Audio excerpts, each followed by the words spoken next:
Bienvenue sur Chronique, le podcast de Mapato, pour comprendre et déstigmatiser les maladies chroniques. Dans cette série, nous donnons la parole à ceux qui vivent la maladie au quotidien, patients, aidants et soignants. Ensemble, nous explorerons des thèmes essentiels comme l'alimentation, la sexualité, le travail, la gestion du quotidien et la prise en charge médicale. Nos invités partageront avec vous leurs expériences, leurs conseils et leurs visions. Notre mission est simple: informer et déstigmatiser la vie avec une pathologie, tout en cultivant un esprit positif et collaboratif. Je suis Lorraine, patiente et votre hôte sur Chronique. Ensemble, partons à la découverte de témoignages inspirants qui, je l'espère, sauront vous éclairer et vous accompagner jour après jour. Cet épisode de Chronique est soutenu par Lily, un laboratoire engagé pour améliorer le quotidien des personnes vivant avec une maladie chronique. L'obésité est une maladie complexe, bien plus qu'une question de volonté, et mérite une prise en charge adaptée. Lily s'investit aux côtés des patients pour mieux comprendre leurs besoins et développer des solutions qui peuvent vraiment faire la différence. Parce que chaque personne mérite un accompagnement bienveillant et efficace. Pour ce dernier épisode de la saison, on vous propose un échange fort et inspirant avec Céline, 38 ans, agent de voyage qui nous parle de son parcours avec l'obésité à travers un prisme essentiel, l'estime de soi. Depuis l'enfance, Céline a grandi avec une image biaisée de son corps. Très jeune, la maladie et les remarques sur son poids ont profondément marqué son rapport à elle-même. Pourtant, au fil du temps, Céline a appris à déconstruire ses croyances, à se recentrer sur ses propres sensations et à bâtir une relation plus bienveillante avec son corps. Dans cet épisode, elle nous raconte comment elle a repris le pouvoir. Alimentation, activité physique, choix personnels, tout ce qu'elle fait aujourd'hui, elle le fait pour elle et non pour répondre aux injonctions extérieures. On parle de confiance, de regard des autres, de résilience et de ce qui aide réellement à reconstruire une image de soi positive quand on vit avec l'obésité. Un témoignage fort, lucide et profondément motivant. Je vous souhaite à toutes et à tous une excellente écoute. Eh bien, bonjour Céline. Bonjour Lorraine. Je suis ravie de t'accueillir sur Chronique, le podcast de Mapato. On va passer un petit temps cet après-midi toutes les deux pour parler de l'estime de soi. Je vais commencer par une question que je pose à tous les invités, c'est: est-ce que tu peux te présenter, s'il te plaît? Oui, je m'appelle Céline, j'ai bientôt 39 ans. Je suis, agent de voyage et concierge, pour, une carte, de crédit, voilà. Qu'est-ce que je peux dire? Célibataire et sans enfant. Alors, on va parler de l'obésité aujourd'hui et je voulais savoir, si on remonte un peu dans le temps, comment tu décrirais, toi, ta relation avec ta santé dans ton adolescence et les jeunes années, on va dire?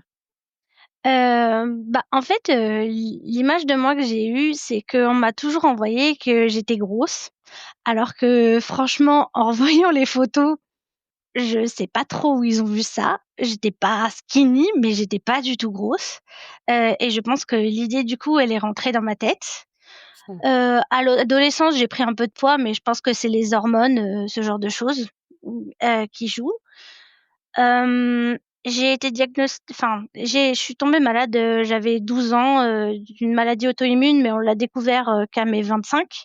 Donc en fait, de mes 12-13 ans, jusqu'à ce qu'on découvre ma relation avec mon corps, elle était pas terrible, terrible parce que, tu souffres et tu sais pas trop pourquoi. C'est surtout qu'en plus, sur nos générations, parce qu'on a quasi le même âge, quand on était plus jeunes, c'était aussi un peu, les années où, les mannequins étaient très minces et tout, quand je revois un peu, tu sais, Ouais, les Bridget Jones à l'époque où, elle était critiquée sur son poids alors qu'elle était toute fine. Je pense je que crois c'est il qu'elle y faisait a un tout un truc 40, aussi. un truc Voilà. comme ça et on disait qu'elle était grosse. C'est des constructions aussi, sociales, de l'époque qui font que, on est les générations, où, Ouais, en effet, on nous a imposé, pas mal de choses, sur la les question du poids. ouais, les millennials, on a grandi, avec des images qui sont un peu faussées. Ouais, Exactement. ça je suis d'accord. Et tu as vécu justement un long parcours médical avant de mettre des mots sur ce que tu traversais. Est-ce que tu peux nous raconter ce que ça a représenté aussi pour toi? Oui, donc à 12 ans, j'ai eu soudainement, mal au corps. J'étais comment décrire? Comme à l'étroit dans mes articulations, j'avais des poussées, j'avais horriblement mal et on a fait, tout un tas de visites avec, des médecins, je me souviens avoir été à l'hôpital pour enfants, mais bah, on trouvait pas la réponse et en fait, quand un médecin trouve pas la réponse, il dit que soit c'est dans la tête, soit c'est parce qu'on est trop gros et donc mon image, ça a été encore ça, bah, elle est trop grosse donc il faut qu'elle perde un peu de poids, c'est à cause de ça. Alors que, bah, non, l'histoire révèle un peu plus tard que pas du tout. C'était une maladie auto-immune qui s'appelle le syndrome de Gougerot. Normalement, c'est une atteinte, plutôt aux yeux, la sécheresse des yeux, tout ça et moi j'ai la forme, plus sympathique.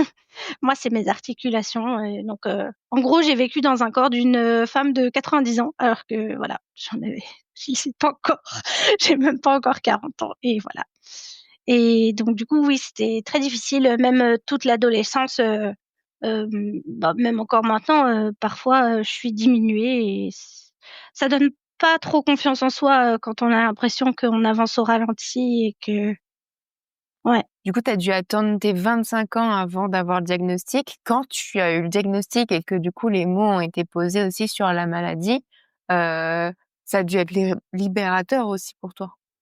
Oui, en fait, donc du coup, 25 ans, cette période, je travaille dans l'aérien, je suis agent d'escale, je me lève à des horaires qui sont c'est des horaires décalés, c'est n'importe quoi et en fait, je pense que l'accumulation, le manque de sommeil, je travaillais parfois 6 jours sur 7, tout ça, ça a entraîné une crise qui a été plus grosse que les autres.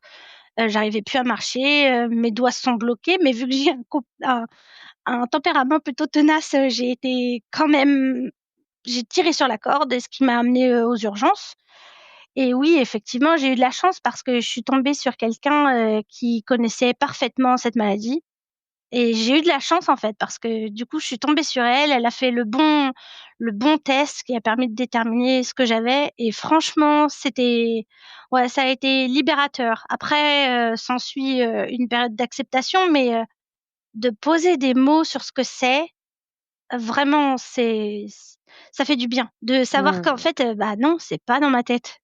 C'est ouais, ça, c'était une grande étape, on va dire. Ouais, c'est très important. Mmh. Et à quel moment aussi la question du poids, ça a été un sujet en tout cas pour toi? Non, en fait, j'ai l'impression que Ou toute ma vie, ça a été toujours? un sujet. En fait, Ouais. j'avais une grand-mère qui était, obèse et je pense qu'elle a, peut-être, mis sur moi ses propres insécurités, en me disant que moi, j'étais comme elle, alors que non, j'étais pas comme elle et quand bien même j'aurais été comme elle, c'était pas la façon de faire. Mais mon corps a toujours été un sujet, heu, tout le temps en fait, et même, dans la maladie, ça reste encore un sujet en fait et c'est difficile, quand on remet tout le temps la cause sur ça alors que non en fait, c'est pas que ça le problème. Après, quand j'ai été diagnostiquée, on m'a donné des médicaments, qui m'ont fait prendre, beaucoup de poids. J'ai pris, 40 kilogrammes je crois en 7 ans, mais de manière, enfin très rapide et très brusque. J'ai gonflé en fait comme un ballon et malgré tout ce que je fais en fait, j'arrive pas à les perdre en fait. Ouais. En fait, ouais, j'ai l'impression que quand on est gros, on a mal quelque part, c'est parce qu'on est gros. On vient pour un rhume, on repart avec un régime. Ouais, je vois très bien, ce que tu veux dire. C'est dans l'approche aussi des professionnels de santé, comment c'est amené, et du coup, ton corps, toi, il s'est transformé au fil, du temps. Là, tu parles justement de cette prise de poids, sur 7 ans. Comment tu as vécu cette évolution, toi, au fur et à mesure? J'ai eu 2 grosses prises de poids. On va dire 3 avec un peu l'adolescence. Hem Mais on va dire que les autres, je les ai comprises et j'ai réussi à faire en sorte que ça se passe bien. Celle-ci, pour moi, elle a été injuste parce que ça dépendait pas de moi et de ce que je mange, ou du sport que je fais ou pas. C'était vraiment, soudain et incontrôlable et en fait, le fait que je puisse plus faire de sport alors qu'avant, j'en faisais pas mal. Hem, j'ai arrêté d'un coup parce que j'avais plus la force de rien. Manger, j'ai jamais mangé, mal, j'ai toujours mangé, correctement. Enfin, j'ai pas vraiment de soucis, je crois. Donc du coup, pour moi, c'était très injuste de voir le corps changer comme ça. Ouais, C'est j'ai intéressant aussi quand tu dis, «Je les ai comprises», les autres prises de poids. C'est-à-dire que tu as fait ton propre chemin aussi, psychologique, j'ai envie de dire, sur, ce qui s'est passé? oui, c'est ça, je sais que enfin, l'adolescence, bah, clairement, c'est les hormones, hein, voilà, je pense que c'est ça. Après, j'avais pas pris beaucoup, beaucoup de kilos, mais bon, j'avais quand même un petit peu pris et ensuite, quand, j'ai eu 20 ans, je suis partie aux États-Unis et la nourriture aux États-Unis, c'est cata, vraiment cata. Je crois que même en mangeant bien, on grossit, c'est n'importe quoi. Donc celle-ci, je l'ai comprise, je me suis reprise en main en rentrant et en fait, le fait de remanger la nourriture en France, il y a pas eu de problème. Enfin, Mmh. je crois qu'en 1 an et demi, j'avais réglé mon problème et c'était bon. Ça arrive qu'il y ait des idées reçues sur, la prise de poids. Mmh. Comment tu expliques, bah, toi, ton propre parcours et notamment en lien avec l'hygiène de vie? Bah, je pense qu'effectivement, on a des idées reçues pour nous, enfin de manière générale dans l'inconscient, dans le comment dire? Le L'intention, conscient, ouais. ouais, on dit qu'un gros, c'est forcément quelqu'un qui mange mal, qui fait pas de sport, il est fainéant, enfin on a tout un tas d'a priori, alors qu'en fait, non. Enfin, il y a plein de sortes de personnes, et même, si on parle de mal manger, bah, les TCA, c'est une maladie aussi. Enfin, faut pas, juste croire que, on se goinfre et qu'on fait rien en fait. Hem, Si je prends mon cas particulier, je mange, très bien. Je pense que je mange même mieux que certains de mes amis qui sont beaucoup plus minces que moi. Je fais du sport, minimum 5 fois par semaine et pourtant il se passe rien parce que ça va au-delà du bien manger et du bien bouger Mmh. en fait. C'est mon corps qui fait de la résistance et ouais, c'est c'est un peu pénible parce que dès qu'on va voir un médecin, forcément, on nous remet devant que, bah, sans doute on mange pas bien et qu'en fait on dit pas la vérité et ça, c'est un peu fatigant. Ouais, ouais, totalement. Et du coup, c'est important, hein, comme tu le dis, de dire que, toi, quand même, tu prends soin de toi, à travers le sport, à travers l'alimentation, mais aussi à travers, bah, le suivi, médical. C'est Oui. important parce qu'on te sent quand même, toujours aussi engagé quand même dans ce suivi. Ah oui, oui, pour moi, c'est important, après, je pense, peut-être je me trompe, mais je pense que aussi parfois, hem, dans la prise de poids ou le poids qui part pas, il y a peut-être quelque chose d'inconscient, peut-être quelque chose de psychologique, qui nous dépasse un petit peu. Peut-être que enfin, moi, ça fait, 3 ans maintenant que je suis en thérapie parce que je me dis que peut-être, il y a quelque chose que j'ai loupé et qu'il faut faire la paix avec quelque chose pour que le poids s'en aille. Mais jusqu'à présent, spoiler alert, j'ai toujours pas trouvé. Mais je persiste, je vais y arriver. Après, ça a aussi, enfin, si tu persistes, c'est aussi que ça te fait du bien à toi, psychologiquement, cette Oui, thérapie. Donc évidemment, oui, oui. c'est Ah qu'un oui, oui, plus. c'est ça. Il y a toujours, tout un tas de choses à régler et tout à travailler aussi. C'est pas que le poids, en fait. C'est Ouais, un ensemble de choses. Mais je me dis qu'en travaillant ça, peut-être que ça va débloquer des choses. totalement. Et il me semble que quand on avait échangé ensemble, tu m'as dit que tu avais une expérience, d'une journée en hôpital de jour spécialisé en obésité. Moi, je voulais savoir ce que ça t'avait appris et ce que ça t'avait apporté au quotidien. Oui, en fait, je suis en parcours PMA, solo. Hem Et étant donné que je suis en surpoids, en obésité même, appelons un chat, on m'a orientée vers un service de nutrition et endocrinologie, si je dis pas de bêtises, pour essayer de comprendre et pour voir en fait, parce qu'on m'a dit que passé un IMC, on pourrait pas faire d'essai. Hem, bon, dans mon centre, ils ont l'air un petit peu plus flexibles, mais pour ma santé et la santé du futur bébé, c'est essentiel de perdre du poids et ça, de toute façon, j'en suis complètement consciente. Mais donc du coup, j'ai été, une journée dans cet hôpital, pour faire, des tests. On m'a fait, divers tests, je crois qu'on a mesuré le foie, si je dis pas de bêtises. Ça m'a marquée. On a, pris ma glycémie, j'ai eu un rendez-vous avec un endocrino, avec une diététicienne, avec un c'est pas un coach sportif, mais quelque chose, enfin, dans ce genre-là. Un médecin, ouais, en Ou un sport médecin du adapté. sport, quoi. Oui, c'est Ouais. ça. Et en fait, ce qu'il en est ressorti, c'est un peu frustrant aussi parce qu'au final, la, diététicienne, elle m'a dit: «Bah, c'est bien ce que vous faites, continuez comme ça». Elle m'a dit: «Si je voulais être un peu tatillonne, je vous dirais, mangez pas du yaourt grec, mais mangez plutôt, du yaourt comme ça, mais vraiment, est-ce qu'on est à 5 calories près? Je ne pense pas». Donc voilà, ce qui en est sorti de ça. Après le coach de sport, c'était bien dans le sens où il m'a montré qu'il fallait plus diversifier le sport. Et j'ai écouté, du coup, avant, je prenais des cours de piscine, toute seule.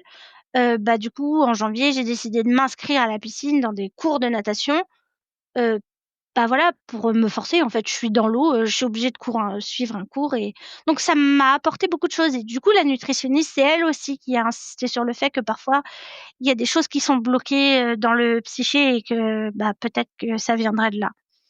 Voilà. OK. Mais du coup, Et c'est intéressant parce que tu vois, moi je trouve que l'estime de soi, ça passe aussi par, toutes ces activités qu'on fait à côté mmh. et pas juste, son enveloppe, corporelle, on va dire. Et tu vois, le fait, bah, d'aller à la piscine, de faire des activités comme ça, je trouve que c'est hyper important. Ah ça, c'est clair. Je vois très bien dans mon cheminement, j'ai commencé le bon, avant, je faisais du sport, mais bon, comme ça, juste pour me défouler et en fait, depuis que je fais du sport vraiment pour moi, pour ma santé, en fait, je suis hyper fière parce que franchement, je suis pas souvent fière de moi, mais vraiment ça m'a apporté ça au moins. C'est que déjà, j'y vais avec plaisir et surtout, à chaque fois que je mets du poids en plus, que je fais un exercice que j'arrivais pas avant, hem ce genre de choses, franchement, ça fait du bien et pour l'estime de soi, ça fait du bien et même la natation, quand on me dit que j'ai fait des progrès, alors qu'apparemment et c'est vrai, je partais de vraiment très, très loin, ça c'est chouette, c'est super bien. Je suis arrivée en janvier, je savais même pas faire le crawl et maintenant, bah, je me débrouille. Bien sûr que c'est perfectible, mais du coup, c'est chouette pour la confiance en soi, ça fait du bien. Ouais, c'est hyper important. Et tu vois, c'est important les mots que tu utilises, de dire, que tu es fière de toi. Enfin, pour moi, c'est vraiment important d'utiliser ces mots-là et ça joue énormément sur le mental. Mmh. Bah, tu vois, de se sentir, fière, de ce que tu réalises. Du coup, tu es fière de ton corps puisque tu fais des activités, tu te dépasses, sur ces sujets. Ouais, c'est marrant en fait parce que j'aime pas mon corps, mais j'apprends à être fière de ce qu'il est capable de faire. En fait, Ouais, ça. j'essaye de faire la paix avec, lui et ce qu'on peut faire ensemble. Mais du coup, je pense que ce cheminement-là que tu fais va aller vers le fait que tu aimes ton corps, si tu es fière en tout cas de ce qu'il produit, tu vois? Ouais, c'est le but, Mmh, c'est le but. c'est le but. Et du coup, sur justement cet aspect de regard sur soi, sur le corps, est-ce qu'il y a des moments où tu t'es sentie, toi, en décalage en ce que tu ressentais vraiment intérieurement et l'image que tu renvoyais? Mmh, non, je pense que je suis plutôt raccord, je crois que ça se Ouais. voit que j'ai pas confiance en moi. Ni à l'intérieur, ni à l'extérieur, ça se reflète, je pense, dans la façon dont je me tiens, tout ça. Mmh. Malheureusement, ça se voit. Mais justement, avec tout ce que tu fais à côté, enfin, parce que tu vois, enfin, malgré tout, tu vois, parce on pourrait se dire, quelqu'un, qui n'apprécie pas son corps, ne va pas faire, attention à son corps. Pourtant, tu une personne qui reste vraiment, très coquette, tu vois ce que je veux dire? Et tu mets pas non plus de côté, ton apparence. Oui, non, c'est vrai que, quand, je sors, je fais attention. Après mon rapport au corps et à l'image a aussi changé, depuis le Covid, parce qu'avant je me maquillais tout le temps, même quand je sortais pas, j'étais maquillée. Depuis le Covid, maintenant, j'apprends à m'apprécier, même dans ma plus simple image, en fait. Ouais, Ça c'est aussi un travail parce que j'ai travaillé beaucoup dans des métiers où il fallait être impeccable, ouais. cheveux tirés, maquillage fait, tout ça et maintenant j'apprends à être coquette comme tu dis, juste quand moi j'ai envie et pas par obligation. Mmh. C'est hyper important, hein. Mmh. Et du coup, justement, de mettre tout ça en place, tu te rends compte quand même que, ton estime de toi, ton image, elle a, progressé? Oui, elle progresse. Après, on est encore loin de la de d'une estime de soi, vraiment optimale. Je sais que j'ai du travail à faire, j'en suis persuadée et heu, parfois, ça pourrait passer pour de la fausse modestie, quand on me dit des choses et que je veux pas y croire, mais c'est juste que je pense que quand on a grandi avec, comment dire? Une boîte qui a pas été suffisamment remplie de gentillesse et de Mmh. compliments, et ben, on part avec un bagage qui est pas, comment dire? On part avec du retard, en fait, et moi, Ouais. je pense que l'estime de soi, ça s'apprend dès qu'on est Petit? petit, et Oui. en fait, si on nous l'a pas appris, bah, quand on grandit, c'est plus difficile. Donc j'ai l'impression que j'évolue avec du retard, en fait. Je vois par rapport à mes amies, bah, quasiment toutes, elles ont hyper confiance en elles, même si on reste, des femmes et que, bah, on a nos moments de down et Ouais. où on peut plus se voir en peinture, mais dans l'ensemble, elles ont confiance en elles et j'apprends d'elles aussi. Mmh. Et Ah bah, justement, le regard de tes amis, de tes proches, il influence sur, ta confiance, ton estime de toi? ça m'aide. Je pense que c'est Ouais. grâce à elles que je grandis aussi, et que je grandis cette confiance en moi. Je sais que, bah, mes amies, j'ai les mêmes depuis, plus de 20 ans. Elles m'ont vue évoluer. Elles m'ont vue prendre petit à petit confiance en moi et c'est grâce à elles, grâce à leurs mots, grâce à leur encouragement que j'arrive, et parfois quand, ça va pas, bah, elles me disent: «Mais en fait, regarde tout ce que tu fais, regarde tout ce que tu as fait». Mmh. Tout ce que tu as traversé. En fait, tu peux avoir confiance en toi et tu dois avoir confiance en toi. Après, devoir, bon, voilà, mais ouais. Non, non, c'est important d'avoir des gens, autour de soi qui, ouais, ça fait du bien. Ouais. Et ça, le regard des autres, c'est quelque chose qui a pu être, qui a pu avoir un aspect négatif, dans ton adolescence, dans le début de ta vie de jeune adulte, on va dire? Plus jeune, je pense que oui. Mmh. Après, j'ai un caractère qui fait que je m'en fous un peu, en fait. Ouais. Même, ça étonne, parfois ma thérapeute que je dise que je vais à la piscine alors que je déteste mon corps et que je me sens pas bien. Mais en fait, c'est 2 choses différentes. En fait, pour moi, la confiance en soi, c'est toujours entre soi et soi. Le regard des autres, en fait, je m'en fous, si j'ai envie de mettre un maillot de bain et que j'ai envie d'aller dans l'eau, en fait, c'est mon problème. Le regard des autres, Ouais, mais c'est ça bien parce que tu m'impacte vois, pas. justement, en effet, il y a beaucoup de personnes qui, n'aimant pas, leur corps vont se dire: «Oh non, non, mais en plus je dois être», quand je dis dénudée, vraiment, c'est Mmh. en maillot de bain, vraiment sans le pantalon et le pull et de se dire: «Oh là là, mais là vraiment on va me regarder Mais moi, oui. vraiment». Ah mais c'est sûr, et franchement je comprends.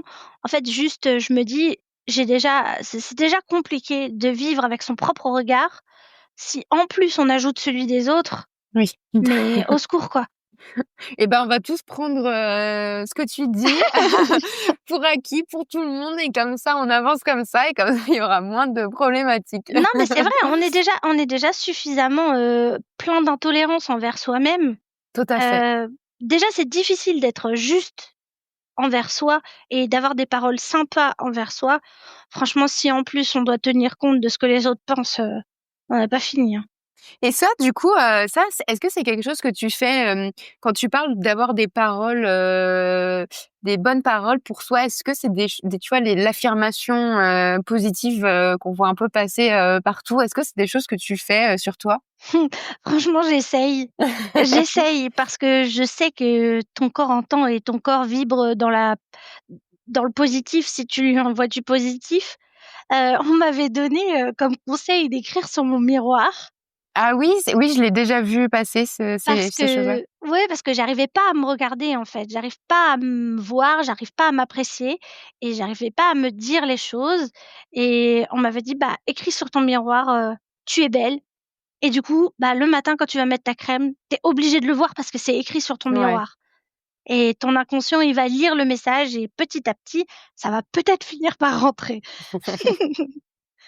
Mais tu vois, c'est comme on le disait au début du podcast, c'est ces petites choses-là qui font que c'est un message qui va rentrer et que tu vas digérer, on va dire, Mmh, et qui va passer en toi. mmh, exactement. Et qu'est-ce qui, selon toi, abîme un peu l'estime de soi, on va dire, quand on vit dans un corps qui ne, re- qui ne rentre pas dans la norme, on va dire? Heu, le truc qui me vient le plus vite à l'esprit, c'est de pas trouver de vêtements à sa taille. Ouais. Ça, pour moi, c'est un calvaire. Mmh.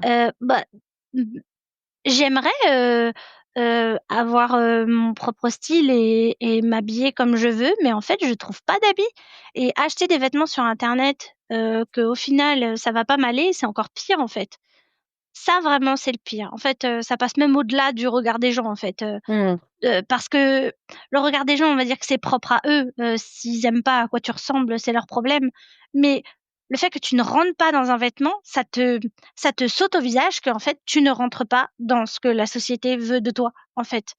Et et j'ai l'impression que déjà quand tu es gros, tu es obligé d'acheter de la fast fashion et ça va à l'encontre de mes principes et donc ça, c'est hyper frustrant, parce que je suis obligée d'acheter des vêtements qui ne rentrent pas dans le mode de consommation que j'aimerais.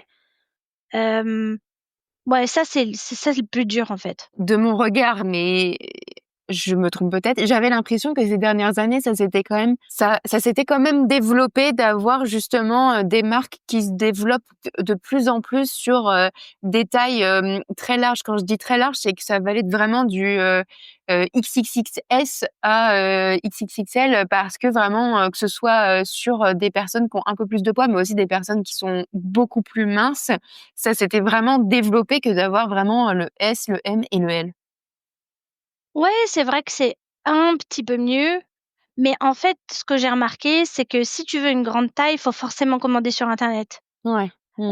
Oui, en La plupart des magasin, oui. magasins, il y a pas, en fait et ça, c'est difficile à comprendre pour les gens qui rentrent dans la norme. Mmh. J'ai remarqué que souvent on me dit: «Mais non, c'est pas vrai, regarde, ça va jusqu'à telle taille». Oui, d'accord, mais ça n'est pas dans le magasin. Je ne vais pas pouvoir aller comme toi dans le magasin, essayer ce que je veux. Alors, Ouais. oui, un petit peu plus, il y a certaines marques, heu, qui ont carrément un rayon spécial gros, OK. Bon, ça c'est un autre débat, mais Ouais. mais bon, de plus en plus on peut essayer, mais bon, c'est pas encore, ou alors, tu as des magasins qui vont faire, que des vêtements, pour gros, mais faut voir les looks, quoi. Enfin, Ouais, c'est moche, quoi. Donc ça, c'est ouais, un peu, il y a encore du développement à faire de ce côté-là. oui, oui, complètement. Je suis ouais. Mais après, tu as des fausses grandes tailles aussi. On va te dire qu'ils vont jusqu'au 46, mais le 46, c'est pas oui, c'est Ouais, une non. grande taille, mais c'est pas la plus enfin, tu limites quand même beaucoup de personnes en faisant que du 46, Ouais, je trouve. déjà, alors j'ai plus en tête les chiffres, mais je crois que la taille moyenne en France, c'est 42 ou 44, si je Oui, dis c'est ce pas de que j'avais bêtises. entendu aussi, Ouais. ouais. Donc en effet, de dire que le 46 c'est la grande taille, ouais, Voilà, il c'est y a ça. encore du travail à faire. Et à l'inverse, toi, qu'est-ce qui t'a aidé à construire justement une image, on va dire, un peu plus douce, un peu plus alignée? Mmh, bah, les mots de mes amis, Ouais. hem, le travail avec ma thérapeute et voir ce que je suis capable de faire Mmh. et de voir que je suis tenace et que je vais réussir à m'accepter. J'en fais un Ouais. objectif. C'est important, c'est bien. Ouais, ouais. Hem, J'aimerais aussi qu'on parle, de toute la partie un peu, féminité, maternité, intimité. Mmh Je mh. voulais savoir comment ton rapport au corps, il a influencé, ton rapport à ta féminité?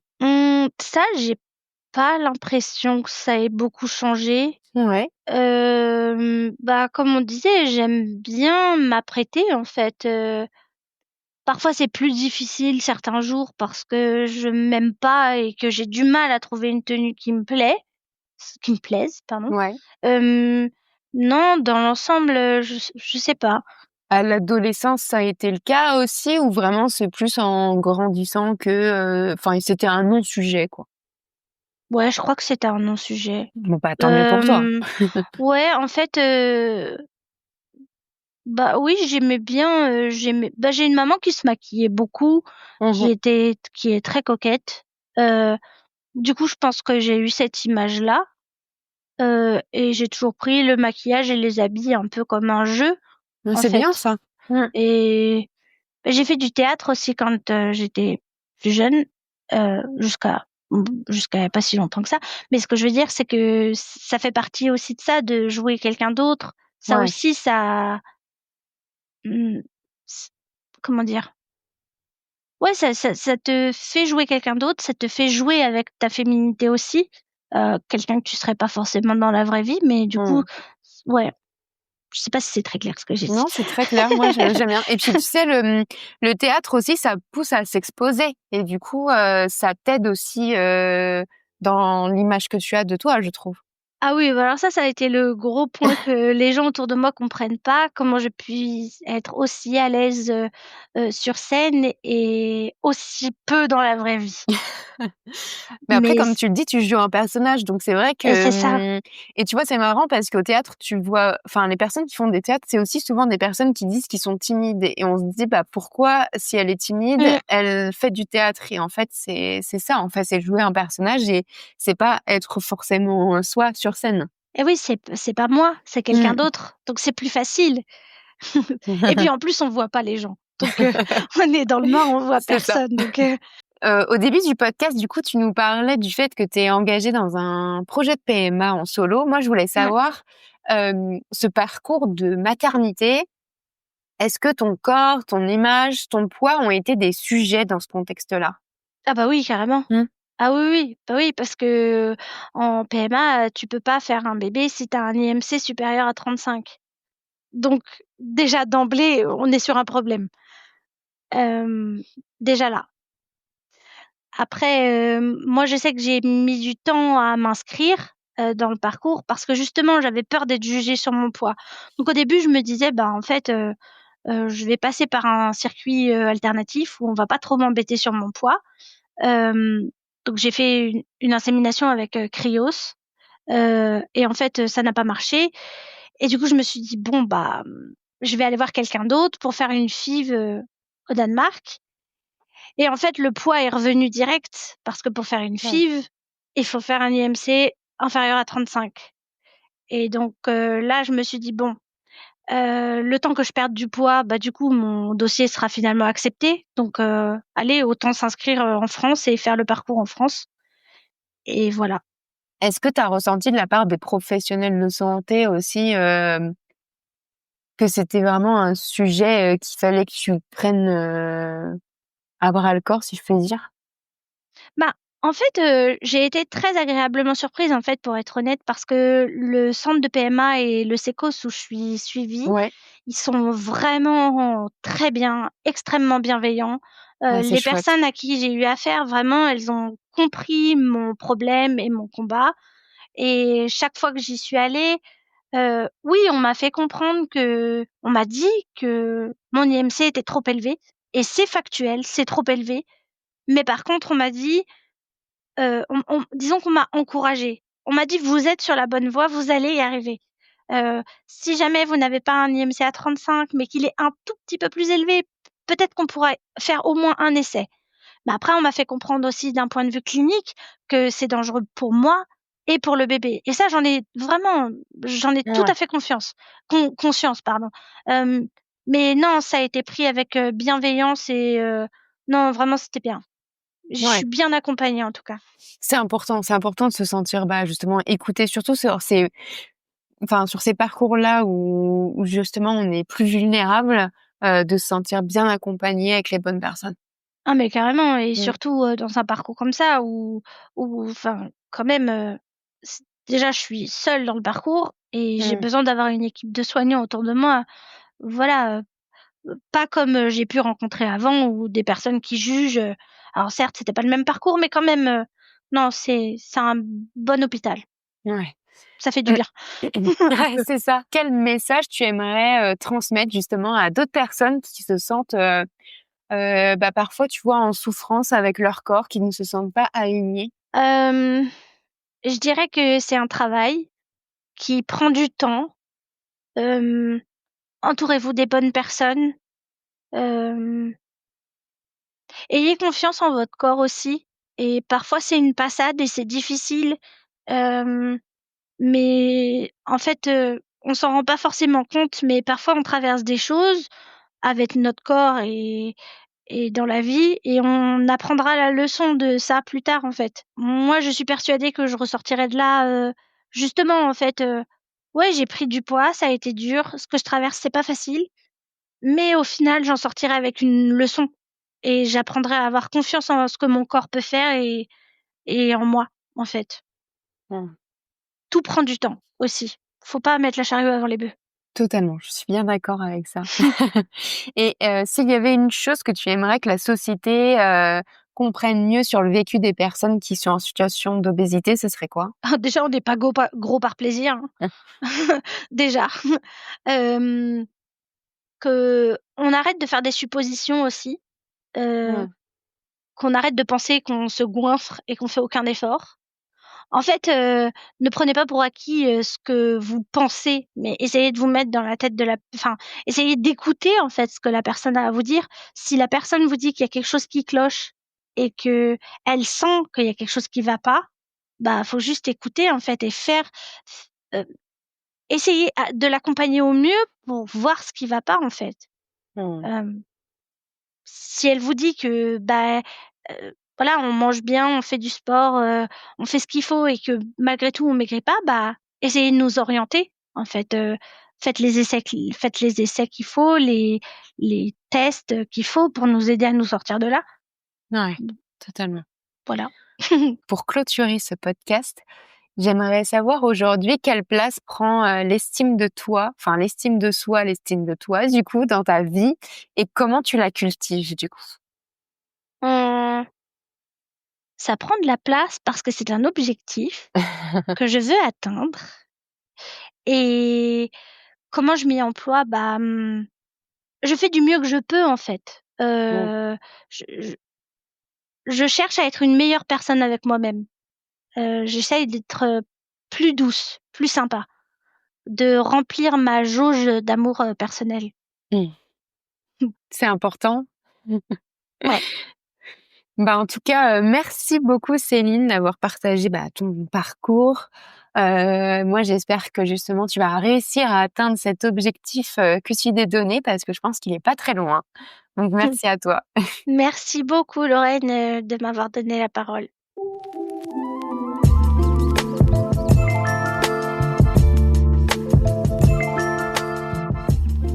Merci beaucoup à vous d'avoir écouté cet épisode. Vous ne faites pas encore partie de la communauté Mapato? Rien de plus simple pour la rejoindre.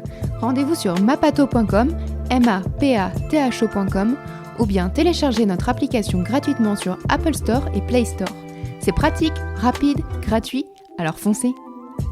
Pour soutenir le podcast Chronique, laissez 5 étoiles sur Apple Podcast et un joli commentaire sur votre plateforme de podcast préférée. Un grand merci à vous et à la semaine prochaine pour un nouvel épisode.